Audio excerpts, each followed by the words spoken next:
Good afternoon बच्चों, good afternoon. मैं हूं professor Hareram Sinha from university of Delhi और आज के इस लेक्चर में मैं आप लोगों के साथ गेट इकोनॉमिक्स 2024 के क्वेश्चन नंबर 27 को आपके साथ डिस्कस करने जा रहे हैं। इस क्लास में इस क्वेश्चन के चारों ऑप्शन को हम एक्सप्लोर करेंगे और ये जानने की कोशिश करेंगे कि इन चारों ऑप्शन से गेट इकोनॉमिक्स 2025 में किस किस तरह के क्वेश्चंस आ सकते हैं। तो बच्चों बिना देर के हुए चलते हैं स्क्रीन पे, लेकिन उसके पहले आपसे एक रिक्वेस्ट है कि यदि आप इस चैनल पे नए हैं तो चैनल को सब्सक्राइब करके बेल आइकन दबाना ना भूलें बच्चों। वीडियो को लाइक एंड शेयर भी जरूर करें। एक और इंफॉर्मेशन मुझे आपको देनी है कि यदि आप GATE economics NIT JAM economics 2025 के लिए अपीयर हो रहे हैं तो आपके लिए मेरा बैच ब्रह्मास्त्र 2 रामबाण साबित होगा, रामबाण साबित होगा बच्चों।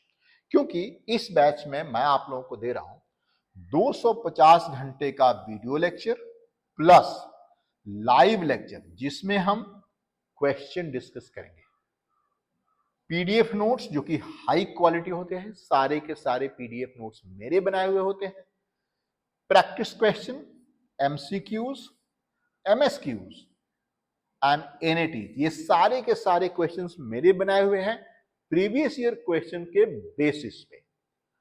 रीजनिंग एंड कॉम्प्रिहेंशन के क्वेश्चंस भी सारे मैंने बनाए हुए हैं प्रीवियस ईयर क्वेश्चन के बेसिस पे। मॉक टेस्ट होगा बच्चों एंड पर्सनल मेंटरशिप, यानी पूरा का पूरा ये कंप्लीट पैकेज है आपके गेट एनआईटी जैम को क्वालिफाई करने के लिए। फिर देर किस बात की, आज ही आप इको पाठशाला का ऐप डाउनलोड करिए और लग जाइए अपने सपनों को साकार करने में। और यदि किसी तरह का कोई इशू आ रहा है तो आप मुझे इस नंबर पे 9910569227 पे आप मुझे कॉल कर सकते हैं। चलो बच्चों अब देखते हैं कि गेट इकोनॉमिक्स 2024 का क्वेश्चन नंबर 27 क्या है। देखिए बच्चों आपके स्क्रीन पे ये क्वेश्चन आपको दिख रहा होगा बच्चों। क्वेश्चन नंबर 27, ध्यान रखिएगा बच्चों, ये क्वेश्चन नंबर जो 27 है 1 मार्क्स का क्वेश्चन है और इसमें 1/3 नेगेटिव मार्किंग भी होती है, इसमें 1/3 नेगेटिव मार्किंग भी होती है। क्वेश्चन पढ़िए, which one of the following measure is in Keynesian framework is adopted to tame inflation in the economy।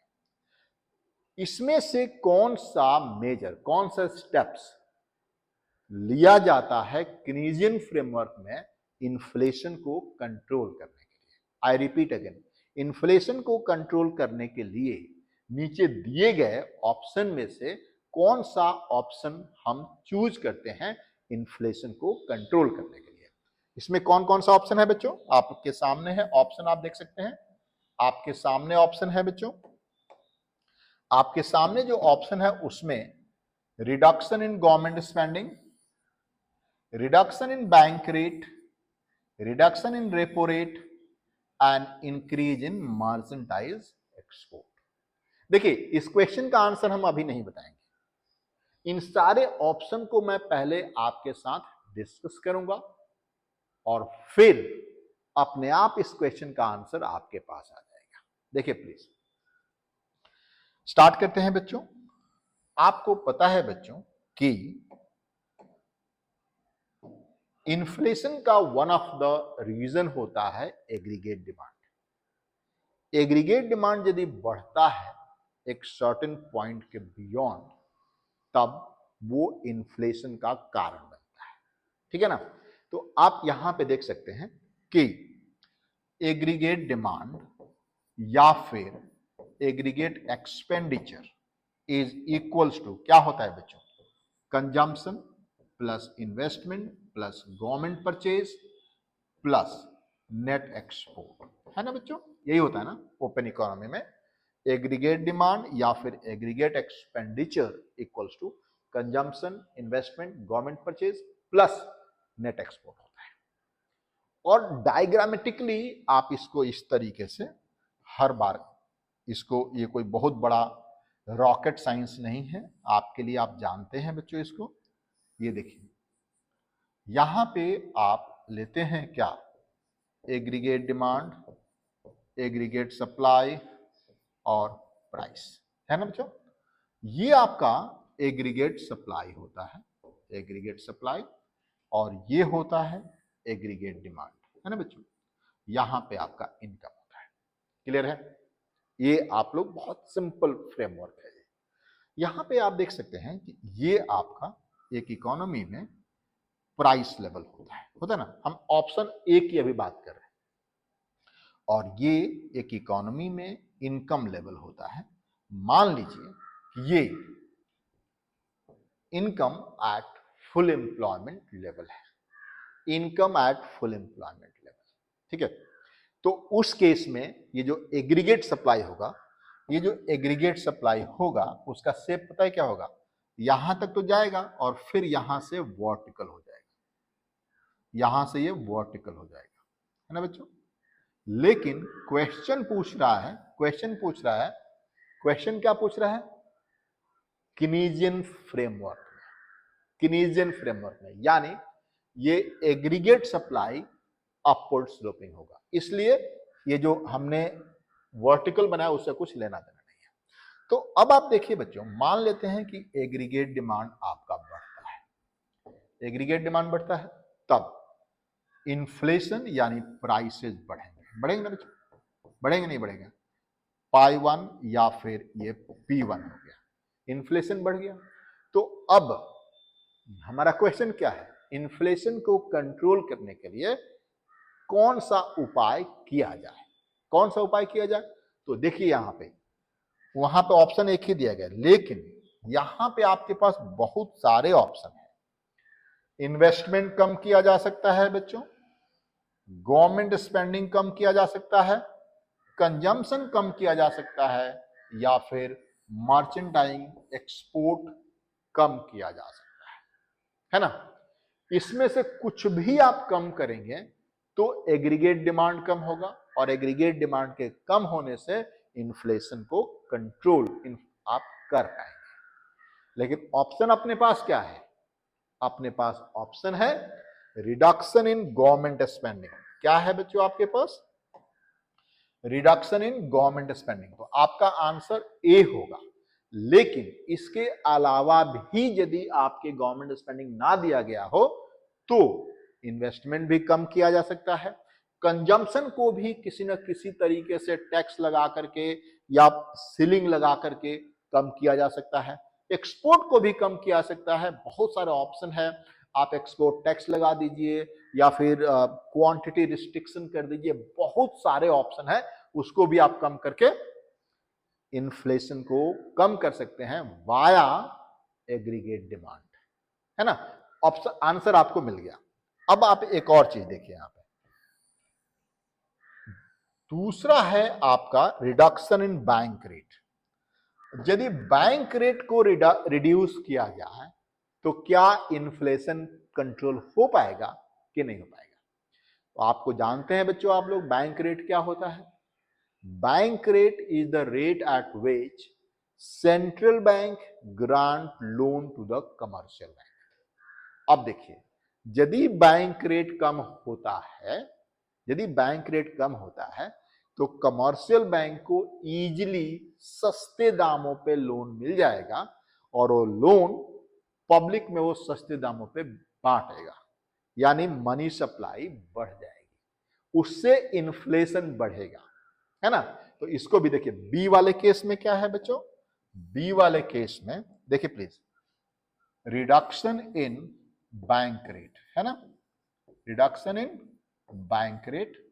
यदि बैंक रेट को रिडक्शन मिलता है, रिडक्शन होता है, बैंक रेट में रिडक्शन होता है, so this will lead to easy and cheap loan to the commercial bank, easy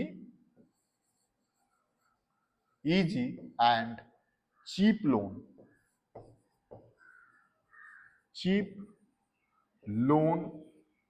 to commercial bank, to commercial bank, है ना बच्चों। कमर्शियल बैंक को चीप लोन मिलेगा। दिस लीड टू, फिर इससे क्या होगा, easy and cheap loan to the public. Easy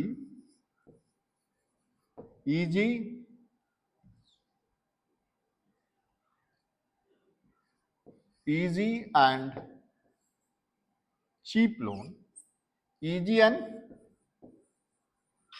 cheap loan to public, है ना बच्चों, पब्लिक। मनी सप्लाई इंक्रीज होगा, मनी सप्लाई इंक्रीज होने से इन्फ्लेशन बढ़ेगा, तो बैंक रेट कम करने से इन्फ्लेशन कंट्रोल नहीं होगा। बैंक रेट कम करने से इन्फ्लेशन कंट्रोल नहीं होगा, रादर इट्स बढ़ेगा। ठीक है। तीसरा ऑप्शन आपके पास क्या है बच्चों, आपके पास तीसरा ऑप्शन है reduction in repo rate. Same होगा।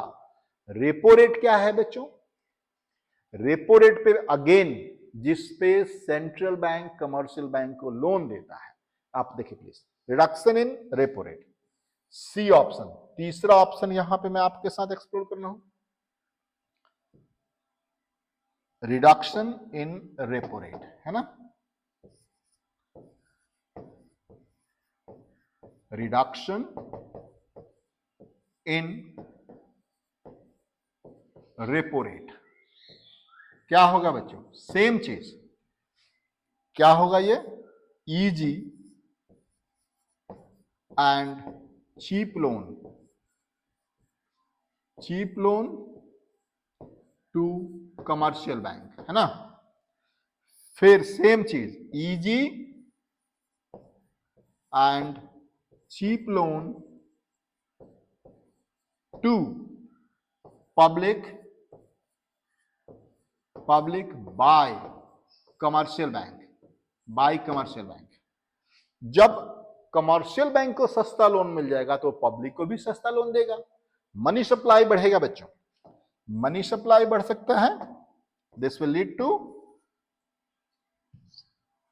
Money supply increases, inflation increases, है ना बच्चों, इन्फ्लेशन इंक्रीज, तो इससे भी कंट्रोल नहीं होगा, अब इस तरह से भी क्वेश्चन आ सकता है कि यदि रेपो रेट घटता है तो इन्फ्लेशन पे क्या फर्क पड़ेगा, और यह भी हो सकता है कि रेपो रेट घटता है तो आपके पास जो कैश है उसकी वैल्यू पे क्या फर्क पड़ेगा। ऑब्वियसली कैश की वैल्यू घटती है जब इन्फ्लेशन बढ़ता है, तो है ना। फिक्स्ड इनकम अर्नर पे क्या फर्क पड़ेगा, तो बेचारे का फिक्स्ड इनकम है, उसके जो जब इन्फ्लेशन बढ़ेगा तो उसके पास जो कैश जो इनकम आ रहा है उसकी तो वैल्यू घटनी है। ठीक है। चौथा ऑप्शन क्या है बच्चों, इसका चौथा ऑप्शन क्या था, देखिए please, increase in merchandise export. नहीं, मर्चेंडाइज एक्सपोर्ट बढ़ेगा यानी एक्सपोर्ट बढ़ेगा तो इन्फ्लेशन बढ़ेगा, ना कि इन्फ्लेशन कम होगा। अब देखिए इन चारों ऑप्शन से आपके नेक्स्ट स्टेप, क्योंकि यही ट्रेंड देखा गया है कि जो ऑप्शंस होते हैं ना उन्हीं से क्वेश्चन बनाए जाते हैं, जो ऑप्शन होते हैं पिछले साल के उन्हीं से क्वेश्चन बनते हैं। तो अब इनसे आप देख सकते हैं किस किस तरह के क्वेश्चंस बन सकते हैं कि यदि गवर्नमेंट स्पेंडिंग रिड्यूस होती है तो उससे क्या फर्क पड़ेगा, आपसे कैश की वैल्यू पे क्या फर्क पड़ेगा, आपके फिक्स्ड इनकम अर्नर पे क्या फर्क पड़ेगा, आपके क्या कहते हैं उस पे इन्फ्लेशन पे क्या फर्क पड़ेगा। इस तरह के बहुत सारे क्वेश्चंस आपके दिमाग में आप अपने आप जनरेट करिए। सेम चीज रिडक्शन इन बैंक रेट होगा तो क्वेश्चन पूछ सकता है मनी सप्लाई पे क्या फर्क पड़ेगा, आपके रियल इनकम पे क्या फर्क पड़ेगा, आपके नॉमिनल इनकम पे क्या फर्क पड़ेगा। कई बार इससे न्यूमेरिकल क्वेश्चन भी आपको दे देगा, है ना। सेम चीज रेपो रेट, जैसे अभी 4.5% रेपो रेट है, कल को 4% हो जाए, 3.5% हो जाए तो उसका इफेक्ट क्या पड़ेगा आपके रियल इनकम पे, आपके नॉमिनल इनकम पे, आपके वैल्यू ऑफ कैश पे क्या फर्क पड़ेगा, आपके कॉस्ट ऑफ लिविंग पे क्या फर्क पड़ेगा। बहुत सारी चीजें यहां से पूछे जा सकते हैं। तो आई होप ये वीडियो आपको अच्छा लगा होगा।